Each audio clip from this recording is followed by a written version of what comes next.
બળદિયામાં કળશ યાત્રાનું ભવ્ય સ્વાગત કરવામાં આવ્યું।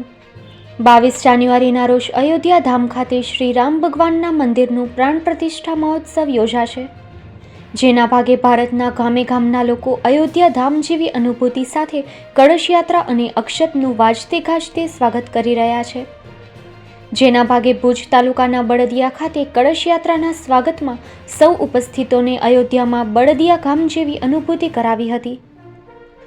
ગામના સેવાભાવી વડીલ તેમજ સમગ્ર ગ્રામજનો કળશ યાત્રાના સ્વાગતમાં મોટી સંખ્યામાં ઉપસ્થિત રહ્યા હતા। સૌ ઉપસ્થિતોએ વાજતે ગાજતે સ્વાગત કરી કળશ યાત્રાના દર્શન કર્યા। અહેવાલ કલ્યાણ જેશાણી અને દેવચંદ મકવાણા, બળદિયા દ્વારા। અમને તો અમારું બળદિયા અયોધ્યા જેવું લાગે છે। આજે મજા આવી કે અયોધ્યામાં અમે આવે આજે જડે એવું લાગે છે। બસ અયોધ્યાથી વિશેષ લાગે છે, બહુ સારું લાગે છે। બની ગયું બધું, મજા આવી ગઈ એકદમ। બધા સંતો હરિભક્તોને મજા આવી ગઈ। કચ્છ કાનૂન એન્ડ ક્રાઇમ ન્યૂઝ ટીમ અત્યારે બળદિયા મંદિર પર ઉપલો વાસ ત્યાં આપણા ભાઈઓ પાસેથી જાણીએ। મારું નામ લક્ષ્મણ કાનજી વેકરિયા છે। રામલલાના જન્મદિવસની નિમિત્તે બળદિયા ગામમાં કાઢવામાં આવી છે અને એટલા બધા માણસોને ઉત્સાહ છે કે બળદિયા ગામ આજે ઉત્સાહીથી ભરપૂર છે અને આજે ઉપલાવાસ બળદિયા ત્યાં આગળ અમે પહોંચ્યા છીએ। બળદિયાના જેટલા બધા મંદિર છે એ બધાય મંદિરમાં રામલલાના કળશનું બધાએ આરતી ઉતારી છે અને બધાને બહુ ઉત્સાહ છે અને હરિભક્તો બહુ રમ્યા, ખેલ્યા અને આનંદ કર્યો। અને જુઓ તો ઉપલાવાસના મંદિરની અંદર, મંદિરની બાજુમાં ચોકની અંદર એટલી મૈત્રી માતી નથી એટલી ભરાણી છે અને બહુ આનંદ થયો। જેવો આનંદ બળદિયામાં થાય એવો બીજો ક્યાંય જોવામાં મળ્યો આપણે નથી।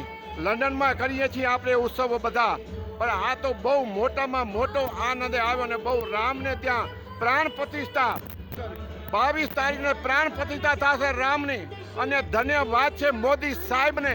અને જે આપણે આજ જીત્યા અને જે કામ કર્યું એવું કોઈ કામ નથી કર્યું। ભગવાન જેવા આપણા નરેન્દ્ર મોદી અને આપણે ઉત્સવ કર્યો અને આપણે બધાને આનંદ ને ઉમંગ કર્યો એવી આનંદમાં બોલો જય શ્રી સ્વામિનારાયણ ભગવાનની જય। કચ્છ કાનૂન ક્રાઇમ ન્યૂઝ ટીમ અત્યારે બળદિયા ઉપલોવાસ હનુમાનજીના મંદિરના ચોકમાં કળશ યાત્રા પહોંચી છે। તો અત્યારે આપના આગેવાન એવા ભાઈઓ પાસેથી જાણીએ। બધાને ભાઈ જય શ્રી રામ। અત્યારે આપણે હાલ આપણા દેશમાં એવો માહોલ થઈ રહ્યો છે કે 22મી તારીખે આપણા બધાના આરાધ્ય દેવ ભગવાન શ્રી રામચંદ્રજી અયોધ્યામાં તેમની પ્રાણ પ્રતિષ્ઠા મહોત્સવ ઉજવવાનું છે, ત્યારે તેના ભાગ સ્વરૂપે આજે અમારા બળદિયા ગામ ખાતે કળશ યાત્રાનું આયોજન કરેલ છે। તેમાં સમસ્ત બળદિયા ગામના સમસ્ત હિન્દુ સમાજના માણસો જોડાયા છે અને આજે અત્યારે આ શોભાયાત્રા આપણે ઉપલોવાસ હનુમાનજી મંદિર ચોક ખાતે પહોંચેલ છે। ત્યારે આ શોભાયાત્રાનું અમે ઉપલોવાસ હનુમાનજી મંદિર ચોક પરથી હૃદયપૂર્વક હાર્દિક સ્વાગત કર્યું છે। ભગવાન ભાઈ બધાને સુખી રાખે એવી પ્રાર્થના પણ કરીએ છીએ।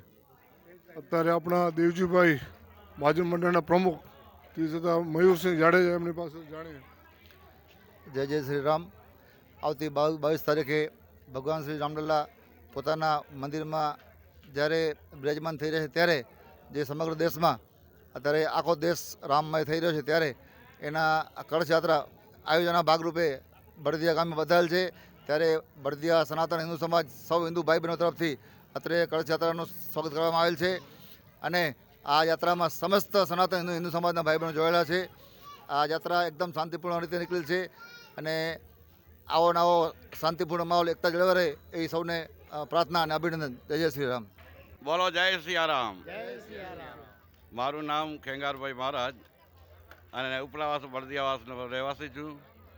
તો આજે જે આ વાતાવરણ સર્જાયું છે આ બહુ સારું અને અભિનંદનને પાત્ર છે, કારણ કે આપણા 22 તારીખના 22 જાન્યુઆરીના રોજ અયોધ્યા મુકામે શ્રી રામ મૂર્તિ મંદિર પ્રાણ પ્રતિષ્ઠાનું આયોજન છે।